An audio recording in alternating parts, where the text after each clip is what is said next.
Air commodore retired Khalid Chishti साहब ने हमें ज्वाइन किया है और शहजाद हुसैन भट्ट साहब हमारे साथ स्टूडियो में मौजूद हैं। मैं चिश्ती साहब आपकी तरफ आऊँगी। जिस तरीके से 30 मकामात पर ईरान को अटैक किया गया है, ये कोई 45 साल से खामनाई जो है वो सेंक्शंस को बर्दाश्त कर रहे हैं अमेरिका की, कोई इनकी टेंशन आज की नहीं है। 30 मकामात पर अटैक कर देना, आपको लगता है कि जो टारगेट उन्होंने अचीव करना था वो कर लिया? वो तो कह रहे कि हमने एक राह हमवार कर दी है, अब अपनी अवाम आए निकले जो रजीम चेंज करना चाहते हैं। असल में ये उनकी सहूलतकारी की गई है। यही बात ट्रंप भी कह रही हैं और यही बात नेतन्याहू भी कह रहे हैं। जी बहुत शुक्रिया मिस फिजा और भट्ट साहब, आपने इनवाइट किया।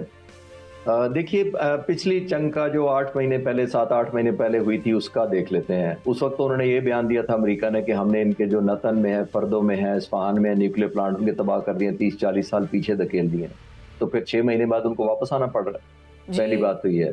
दूसरी बात यह है, उस वक्त इन्होंने ऑब्वियसली अननोटिस्ड एक सरप्राइज दिया था, क्योंकि उस वक्त प्रेसिडेंट ट्रंप मुज़ाकरात कर रहे थे और ईरान को उन्होंने 2 हफ्ते का टाइम दिया था कि इसमें आप कंक्लूड कर ले वरना हम स्ट्राइक कर देंगे, और 3rd डे अटैक कर दिया था।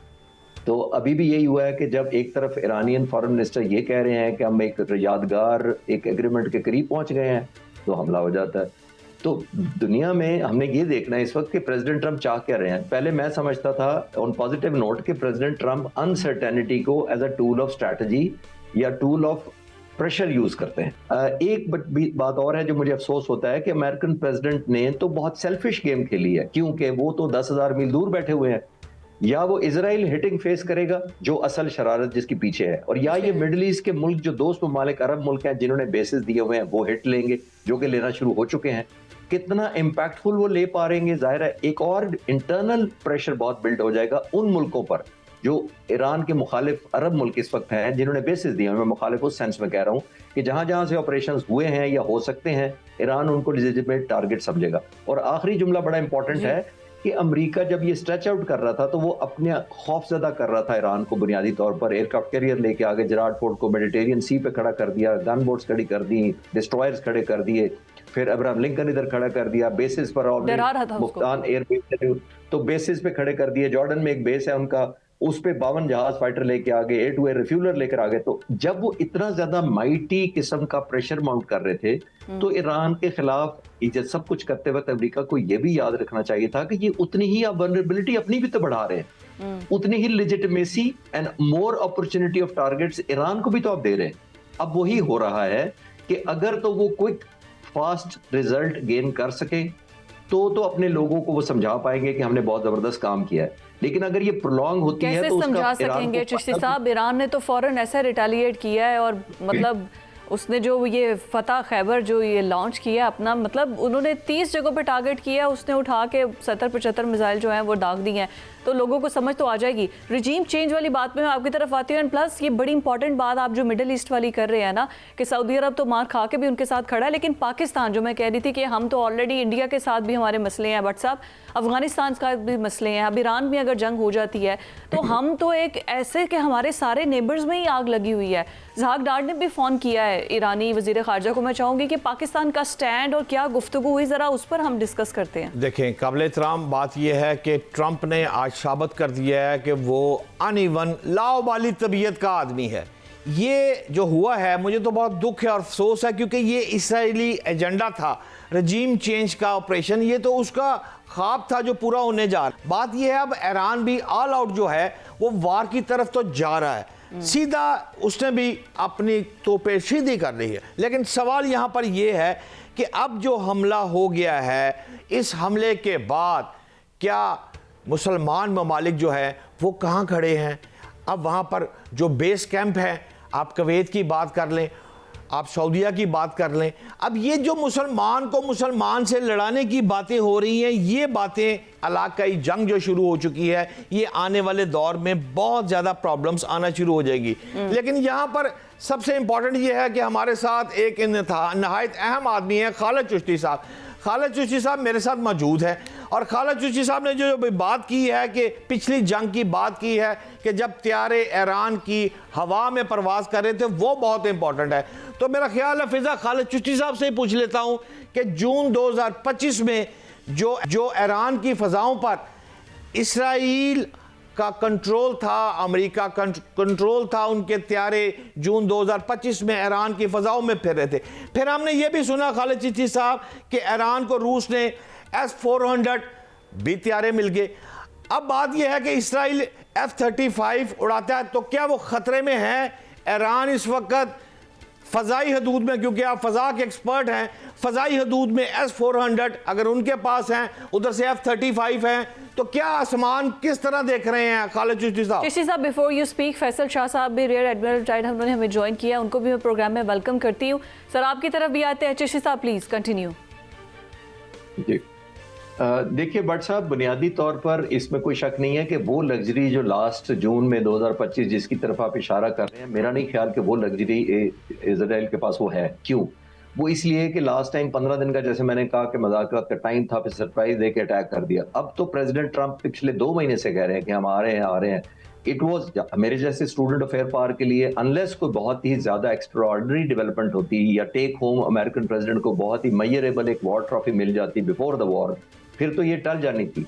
लेकिन मेरे जैसे को भी पता था कि it is not a matter of chance जो अभी जंग आनी है, it's a matter of time, और वही हुआ है। तो ईरान इस दफा कहीं ज्यादा प्रिपेयर्ड है। 7 महीनों में जो उन्होंने तैयारी की है, मैं ये कंफर्म कर सकता हूँ अपनी रिसर्च की बुनियाद पर कि उन्होंने बहुत ज्यादा ड्रोन्स खरीदे हैं, उन्होंने सरफेस टू एयर मिसाइल्स बहुत ज्यादा खरीदे हैं, पॉसिबली HQ-9 बैटरी खरीदी हैं जो एयर के लिए बड़ी इफेक्टिव है, S-300 लिया है उन्होंने, और मोस्ट इंपॉर्टेंट, जैसे मैंने कहा, कि उन्होंने एक डिसेप्शन प्लान भी तैयार किया था। लेकिन दूसरी तरफ आपने नोट किया कि 1.5 महीना अमेरिका क्या कर रहा था? वो बुनियादी तौर पर चाहता ही यही था कि ईरानियन जो हैं वो डिप्लॉय करें वॉर लोकेशंस पर, अपनी हाइडिंग दें, अपनी लोकेशन बताएं, अपने लीडर्स को कहाँ छुपाते हैं, उनकी मैपिंग करना चाह रहा था, कौन से रेडार्स ऑन करेंगे, कौन से मिसाइल्स ऑन करेंगे। तो ये स्टडी एंड इवैल्यूएशन बुनियादी तौर पर हो रही थी। लेकिन जाहिर है एक ही मुल्क हमला करने की फेवर में था अमेरिका के साथ, वो था इजराइल। लेकिन जो अब देखना पड़ेगा ये कि अब टेक होम ये कर पाएंगे ईरान से, मेरा नहीं ख्याल कि ये मेजरेबल टर्म लेके जाएंगे। अभी मैंने सुना है कि ईरान की हुकूमत ने कहा है कि ईरान के शहरी जो तेहरान के हैं वो खाली कर दें अपना तेहरान को।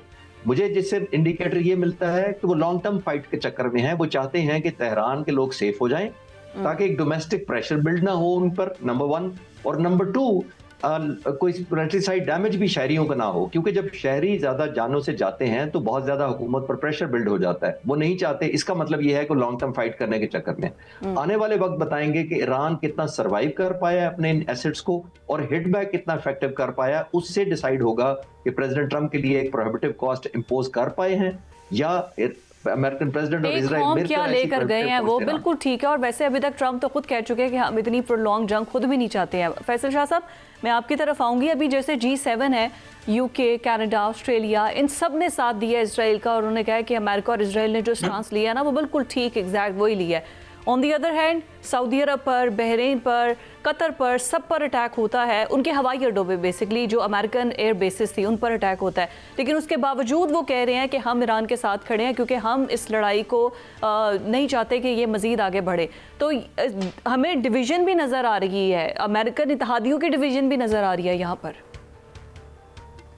देखिए, जो अमेरिकन इत्तेहादी जो इस खित्ते से बाहर है ना, उनको तो कोई फर्क नहीं पड़ता है कि यहाँ पे क्या होता है।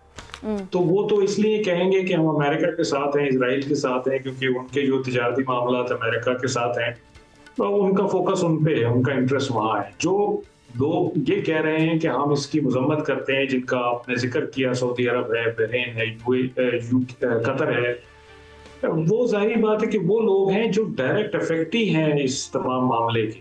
अब अफेक्टी किस तरह से? 2 तरह से। आप देखिए कि एक तो ईरान ने अमरीकी अड्डों को हदफ बनाया है, निशाना बनाया है, और इन ममालिक में वो अमरीकी अड्डे हैं। तो यहाँ पे जब अटैक वो कर रहा है तो जाहिर बात है कि इन ममालिक की एयर स्पेस की वायलेशन हो रही है। फिर नीचे जब मिसाइल गिर रहा है, इंफ्रास्ट्रक्चर का डैमेज हो रहा है, लोगों की जाने जाने का भी खदशा है।